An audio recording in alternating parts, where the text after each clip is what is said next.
क्या कह रहे हैं आप?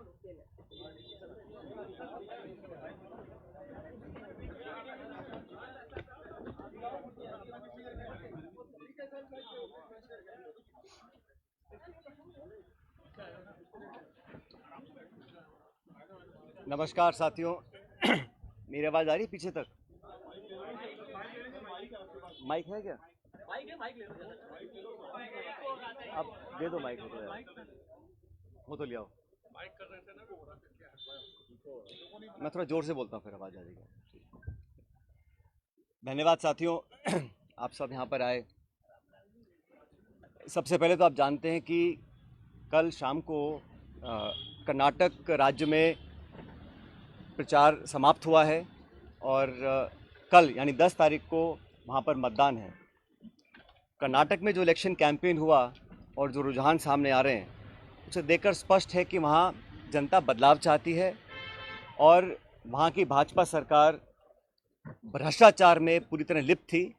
और हमारी पार्टी का नेताओं का जो धुआंधार प्रचार हुआ, उसको देखकर ये बात बिल्कुल क्लियर है कि वहाँ कांग्रेस पार्टी 13 तारीख को जब मतगणना होगी तो बहुत भारी बहुमत के साथ वहाँ पे सरकार हम लोग बनाएंगे।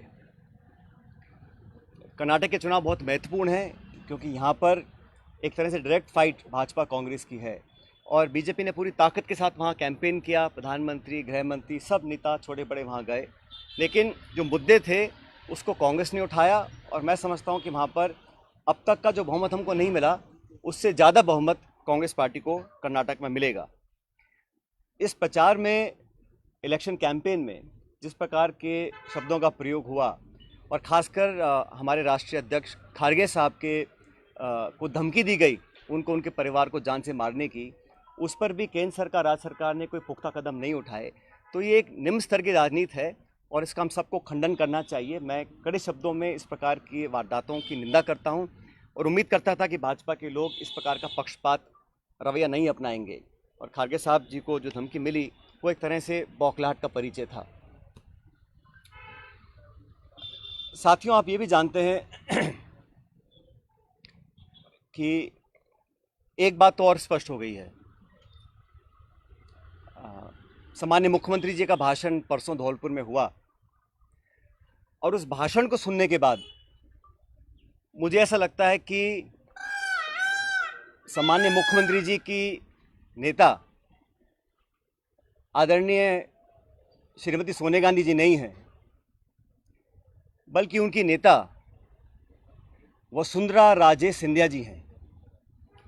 उनकी नेता सोनिया गांधी जी नहीं हैं, बल्कि उनकी नेता वसुंधरा राजे सिंधिया जी हैं।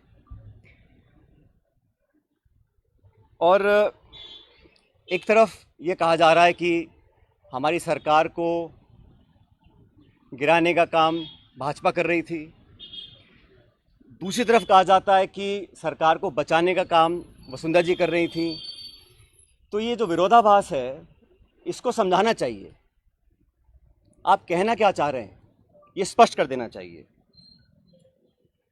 आप सबको मालूम है, सरकार बनने के बाद मैं प्रदेश का उप मुख्यमंत्री था, प्रदेश अध्यक्ष था और 2020 में देशद्रोह, राष्ट्रद्रोह के मुकदमे में मेरे पर कार्रवाई करने की कोशिश की गई थी। अनेक ऐसे प्रकरण हुए और हम सब लोग, और मैं स्पष्ट करना चाहता हूं कि मैं और हमारे कुछ साथी सरकार में नेतृत्व परिवर्तन चाहते थे। अपनी बात को लेकर हम दिल्ली भी गए और अपनी बातों को रखा। उसके बाद अखिल भारतीय कांग्रेस कमेटी ने लगातार चर्चाएं हुई और आज वो दुनिया में नहीं है, स्वर्गीय अहमद पटेल साहब, लेकिन उनके माध्यम से सब नेताओं से मुलाकात हुई और एक कमेटी का गठन हुआ, एआईसीसी ने किया। उसमें माखन साहब, वेणुगोपाल जी और अहमद पटेल जी सदस्य थे और उस कमेटी का एक काम था। और कमेटी जब गठन हुआ, उस समय हम सब की बात सुनकर हमारी बातों को एक्सेप्ट किया गया और एक रोड मैप तैयार किया गया। बहुत सारी बातें उसमें थी, मैं उसका उल्लेख नहीं करूँगा, लेकिन कमेटी का गठन हुआ और उसके बाद से हम सब ने, चाहे वो राज्यसभा के चुनाव हों, चाहे विधानसभा में मतदान हो, पार्टी का प्रचार हो, कांग्रेस को मजबूत और ताकतवर बनाने के लिए हम सभी साथियों ने जी जान से कोशिश की और मेहनत की, और 2.5 साल का जो कार्यकाल निकला वो इस बात का प्रतीक है। अनुशासन तोड़ने का काम कभी भी किसी ने नहीं किया। मुझे बहुत कुछ कहा गया, कोरोना, गद्दार, निकम्मा आदि, और जो ये आरोप परसों लगाए गए, ये 2.5 साल से मैं आरोप सुन रहा था। लेकिन हम अपनी पार्टी को और सरकार की छवि को नुकसान नहीं पहुंचाना चाहते थे।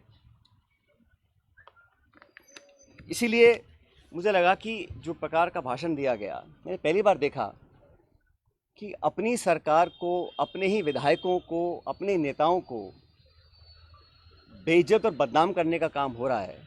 कांग्रेस के विधायकों को तो बदनाम करने का काम हो रहा है और भाजपा के नेताओं का गुणगान हो रहा है।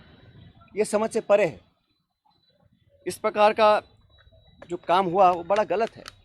और हम सब लोग जो दिल्ली में गए थे अपनी बात को रखने के लिए, किन लोगों पर आरोप लगाए जा रहे हैं? ऐसे लोग जो पब्लिक लाइफ में 30, 40, 45 साल से हैं। 3 दिन पहले मैं बाड़मेर में था। सम्मानीय हेमाराम जी 1980 से विधायक हैं।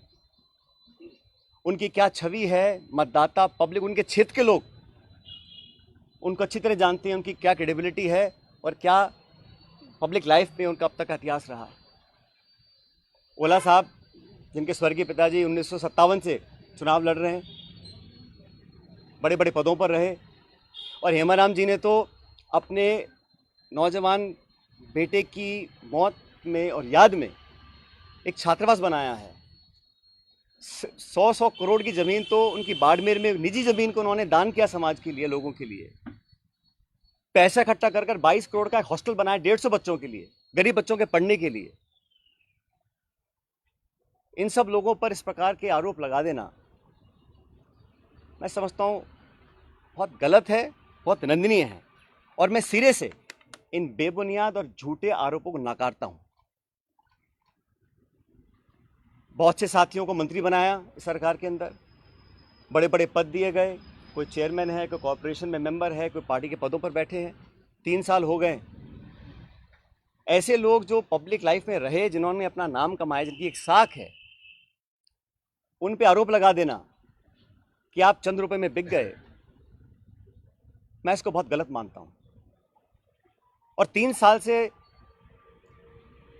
कोई कार्रवाई आपने नहीं करी, ये बहुत बड़ा सवाल उठता है।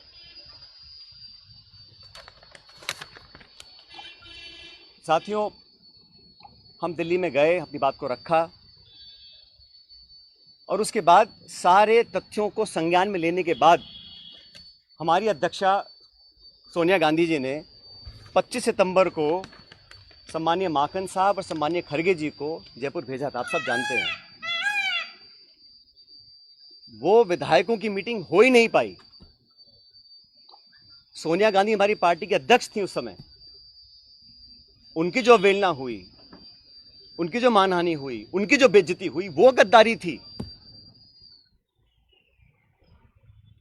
इतने सारे विधायक, 20, 30, 40, पता नहीं कितने विधायकों को उनकी इच्छा के खिलाफ इस्तीफा दिलवाया गया, अपनी सरकार को संकट में खड़ा करा गया। बहुत से लोग आरोप लगाते हैं कि मोदी और शाह के कहने पर इस्तीफे दिलवा दिए गए। अब ये बात मुझे बोले और मैं जाके मंच पे इस बात को बोलूं, ये शोभा देता है क्या? तो मुझे लगता है कि अब तक जो हुआ उस घटनाक्रम में वो इस बात को दिखलाता है अनुशासनहीनता किसने करी, पार्टी का डिसिप्लिन किसने तोड़ा, और सही मायने में संगठन को और सरकार को कौन मजबूत कर रहा है, कौन कमजोर कर रहा है। और अपने नेताओं को खुश करने के लिए बहुत सारे लोग तरह तरह की बातें करते हैं। कोई किसी की चुगली करता है, कोई किसी की चुगली करता है। मुझे बहुत सारे लोग आके बहुत सारी बातें बोलते हैं कि यहाँ हज़ारों करोड़ का घोटाला हो गया, यहाँ ये स्कैम हो गया। इन्हीं बातों को मैं मंच पर आकर इनका बखान करूँ, ये शोभा नहीं देता, ये गंभीर राजनीति का परिचय नहीं है।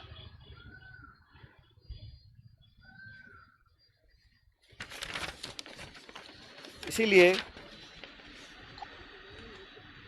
मैं, आप जानते हो, पिछले 1.5 साल से चिट्ठियां लिख रहा हूं वसुंधरा जी के कार्यकाल में जो तमाम गंभीर भ्रष्टाचार के आरोप हमने लगाए, अशोक गहलोत जी ने लगाए, मैंने लगाए, मंचों पर लगाए, प्रेस कॉन्फ्रेंस करके लगाए, उनकी जांच क्यों नहीं हो पा रही थी। अब मुझे समझ में आ रहा है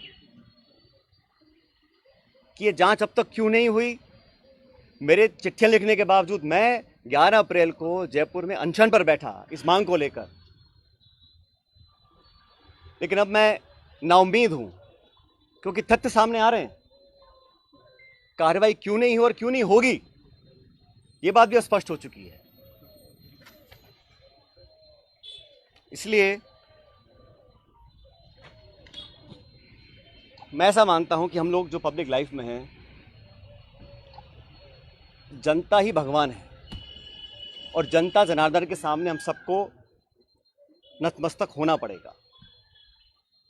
मैंने करप्शन की इशू को लगातार उठाया, पहले भी उठाया, आज भी उठा रहा हूं, आगे भी उठाता रहूंगा। जब जब मैं वसुंधरा जी के करप्शन की बात करता हूं या जो पेपर लीक हुए जिसमें लाखों बच्चों के भविष्य पर सवाल चिन्ह खड़े हो गए, उस पर कोई जवाब नहीं आता। इसलिए साथियों, मैंने निर्णय लिया है कि आरपीएससी, जहां से कई सारे पेपर लीक हुए, बहुत सारी वहाँ पे खबरें आई कि वहाँ पर तमाम भ्रष्टाचार हो रहा है, अजमेर स्थित आरपीएससी है। मैं 11 तारीख को, परसों, अजमेर से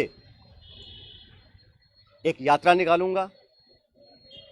जनता के बीच जाकर जनता की आवाज़ सुनेंगे, जनता के मुद्दों को उठाएंगे और जैसा मैंने शुरू में कहा, जनता जनार्दन है, तो जनता के बीच जाना हम सबका दायित्व बनता है। और जो करप्शन के इश्यूज़ हैं, जो नौजवानों के इश्यूज़ हैं, जो पेपर लीक और पेपर कैंसिल के और नौजवानों के हितों से जुड़े मुद्दे हैं, उनको उठाकर मैं एक जन संघर्ष यात्रा निकालने जा रहा हूं, जो 11 तारीख को शुरू होगी अजमेर से और जयपुर की तरफ हम लोग आएंगे। लगभग 125 किलोमीटर की यात्रा है। जन संघर्ष यात्रा लोगों के हितों के लिए, करप्शन के खिलाफ, नौजवानों के संरक्षण के लिए। उनकी आवाज़ को हम सुनेंगे, उनकी आवाज़ को बुलंद करेंगे और मैं समझता हूं कि सही निर्णय तब लिए जाएंगे जब जनता का पूरा हमारा साथ होगा, जनता का पूरा प्रेशर होगा। पद यात्रा है, जन संघर्ष पद यात्रा 11 मई को मैं अजमेर से शुरू करूंगा और हम जयपुर आएंगे। लगभग 5 दिन का समय इस यात्रा में लगेगा। जैसे मैंने कहा, ये यात्रा किसी के विरोध में ना होकर करप्शन के विरोध में है, नौजवानों के पक्ष में है। जो तमाम जनता में आज मुद्दे हैं, जिन इशूज़ को लेकर हम राजनीति करते हैं, जिन इशू पर मैं हमेशा अपनी बात रखता आया हूं, उनके बीच जाकर, उनकी बात सुनकर, उनकी आवाज़ बनने की हम लोग कोशिश करेंगे। और ये अभियान शुरू होगा 11 तारीख को। ये पायलट साहब अशोक गहलोत जी ने एक बात और कही जिसका आप आज ये पॉलिटिकल स्टैंड क्या रहेगा, क्योंकि सबसे बड़ी जो राजनीतिक उत्सुकता यही बनी हुई है कि आपका स्टैंड क्या रहेगा, पार्टी में रहकर संघर्ष करेंगे। मैंने कहा ना आपको, कुछ लोग ऐसे हैं जो चाहते हैं कि कांग्रेस कमज़ोर हो, कांग्रेस में फूट पड़े, और जैसे मैंने कहा, बदनाम करने की, आरोप लगाने की, आलोचना करने की, चरित्र हनन करने की कहीं कोशिश अगर हो रही है तो उसको हम नाकाम करेंगे। हमारी पार्टी को जो लोग कमज़ोर करना भी चाहते हैं उनको हम होने नहीं देंगे। लेकिन पब्लिक इश्यूज़ पे जो मेरा स्टैंड पहले था वही स्टैंड आज भी है और आगे भी रहेगा। और जो करप्शन हुआ, जिसको हमने सैकड़ों बार पब्लिक में उसको एक्सेप्ट किया, उस पर 4.5 साल तक हम कोई कार्रवाई नहीं कर पा रहे हैं। मैं अब समझ रहा हूँ कि वो कार्रवाई हम क्यों नहीं कर पा रहे थे। कोई कारण तो होगा। मैंने चिट्ठियाँ लिखी, अनशन किया, आवेदन किया, आग्रह किया, बार बार किया, हाथ जोड़ कर किया। अगर कार्रवाई नहीं हो रही थी तो अब मुझे समझ में आ रहा है कि वो कार्रवाई क्यों नहीं हो रही थी। लेकिन किसी भी नेता से बड़ी जनता होती है, तो जनता के समक्ष हम जाएंगे, इन बातों को रखेंगे। और जो लाखों लाख बच्चों के पेपर कैंसिल हुए, जिनके माँ बापों ने अपना पेट काट कर उनके ट्यूशन के पैसे दिए, उनको साल 2 साल मेहनत करवाई, जो कभी ओवरेज हो सकते हैं, जिनका भविष्य के आगे उनको पता नहीं वो क्या करेंगे, जो विश्वास और जो एक क्रेडिबिलिटी होती है अगर वो सिस्टम से ख़त्म हो जाएगी तो फिर आने वाला समय बहुत मुश्किल होगा। इन तमाम बातों को लेकर मैं जनता के बीच में जाऊंगा और लगातार पैदल यात्रा करेंगे अजमेर से 11 तारीख से।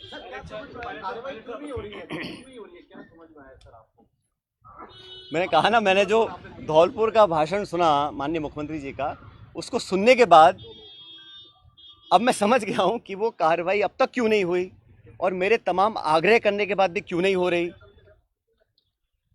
मैं समझ गया क्यों नहीं हो रही है। वो कह तो रहा हूं मैं आपको।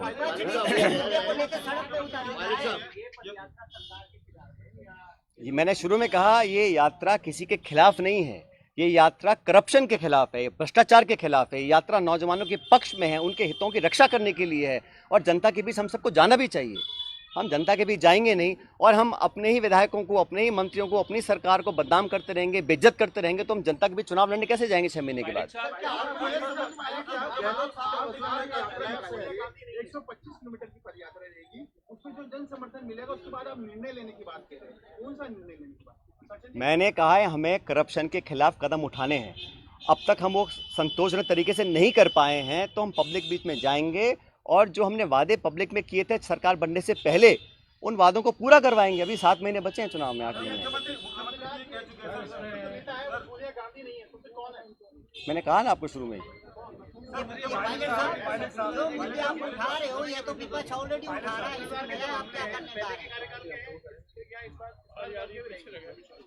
भाई करप्शन तो कहीं पर भी हो, उसके विरुद्ध हम, चाहे वो कांग्रेस पार्टी हो, हमारी सरकार हो, हम तो खुद ही कह चुके हैं कि हमारी 0 टॉलरेंस है करप्शन के खिलाफ। तो उस पर हमें खरा उतरना है। और जो मुद्दे संज्ञान में आए थे, मैंने पूरा लिस्ट पिछली बार आपको किया था, उनमें से कहीं कहाँ कार्रवाई हुई है।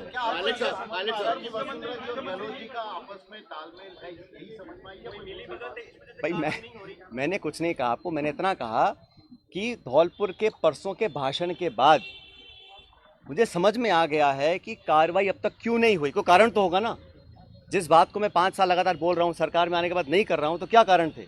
वो कारण सामने आ गए। सर उसी भाषण में, सर पायलट साहब, उसी भाषण में मुख्यमंत्री ने कहा कि एआईसीसी से पैसा दिलवा देंगे। उसी भाषण में मुख्यमंत्री ने कहा। ये इसका जब ऐसा है, मैंने आपको शुरू में कहा कि मैं किसी पे आरोप लगा दूं कि इसने 1000 करोड़ खा गया, 10,000 करोड़ खा गया, 1 लाख करोड़ खा गया, उसका कोई मतलब नहीं है। पब्लिक लाइफ में अगर तथ्य प्रमाण किसी के पास हैं तो कार्रवाई कर देनी चाहिए थी, अब तक क्यों नहीं करी? और ये जो पैसे की बात है, जिन लोगों का पूरा राजनीतिक जीवन सिर्फ पैसे के दम पर पनपा हो, शायद उनको हर चीज़ में पैसा नोट दिखाई देता है। ऐसा नहीं है। पब्लिक जज्बात भी कुछ होते हैं, पब्लिक वोट भी कुछ होती है, पब्लिक इमेज भी कुछ होती है। जिन लोगों की राजनीति सिर्फ पैसे के दम पर चलती आई हो, उनको हर चीज़ में अगर पैसा दिखता है, उसका मेरे पास कोई जवाब नहीं है। मैं 3 साल से बातों को सुन रहा हूँ। मैंने बार बार कहा है कि करप्शन के खिलाफ हम सबको लड़ना है। अगर किसी पे कार्रवाई करनी तो कर देनी चाहिए थी। इंतजार किस बात का है? और जिन लोगों पे आरोप लगा रहे हैं, समझना चाहिए उनकी 30, 40, 50 साल की राजनीति है। हम भी बड़े बड़े पदों पर रहे हैं, केंद्र में रहे हैं, राज्य में रहे हैं, निर्वाचित रहे हैं, पब्लिक के सामने काम किया है। अगर कोई उंगली उठा सकता है बता दे हमारे को। इस तरह के आरोप लगाने से, सुन ले मेरी बात,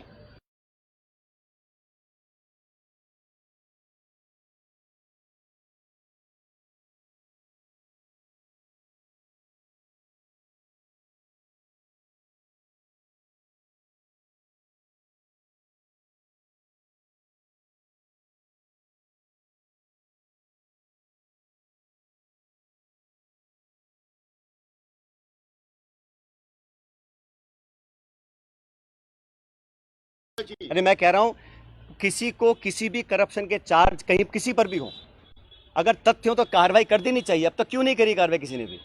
ये आरोप लगाना, सुनिए मेरी बात, विधायकों पर, कांग्रेस के विधायकों पर, जिनके दम पर हम मुख्यमंत्री बने हैं, सोनिया गांधी जिनके आशीर्वाद से मुख्यमंत्री बने हैं, आप उन्हीं को बदनाम करेंगे, उनकी आलोचना करेंगे, उनको बेइज्जत करेंगे, तो पब्लिक सवाल नहीं पूछेगी हमसे 6 महीने के बाद। इस प्रकार के निराधार आरोप लगाना कोई बहुत गंभीर राजनीति का परिचय नहीं है। मानहानि का दावा करेंगे, इसका मानहानि का क्या कह रहे हैं? दर्ज करवाओगे क्या गलत के खिलाफ? मैं कह रहा हूँ ना, एक तरफ तो आरोप लगा रहे हैं कि भाजपा सरकार गिरा रही थी, दूसरी बात कह रहे हैं कि वसुंधरा सरकार बचा रही थी। तो मैं समझ नहीं आया बोलना क्या चाह रहे हैं। कौन गिरा रहा था, कौन बचा रहा था, हमारा सब समझौता दिल्ली में हो गया, कमेटी ने निर्णय ले लिया, हम सब समझौते के बाद जयपुर आए, सदन में पेश हुए, हम सब ने एक स्वर से अपनी सरकार का समर्थन किया, हर मतदान कांग्रेस के पक्ष में किया, राज्यसभा का चुनाव हो, मध्य विभाजन हो, हर जगह 2.5 साल से हम सब लोगों ने अपनी कथनी करने में कोई फर्क नहीं रखा। मैं तमाम अपनी आलोचना सुनने के बाद जो मुझे कहा आप सब जानते हैं, मैं भी तर्क दे सकता था, जवाब दे सकता था, लेकिन मैंने अनुशासन में रहा, मुझे पार्टी की चिंता है, सरकार की चिंता है, इसलिए मैंने बोला नहीं।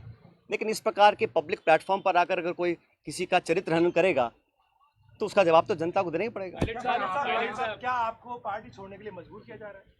मैं यात्रा निकाल रहा हूँ पब्लिक इश्यूज को लेकर, और मैंने कहा ना, अगर कोई चाहता है कि कांग्रेस को कमजोर करने की कोशिश करेगा तो उस कोशिश को हम नाकाम करेंगे।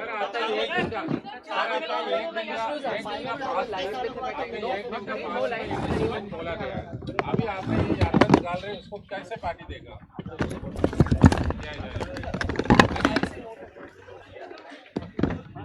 अरे निकालने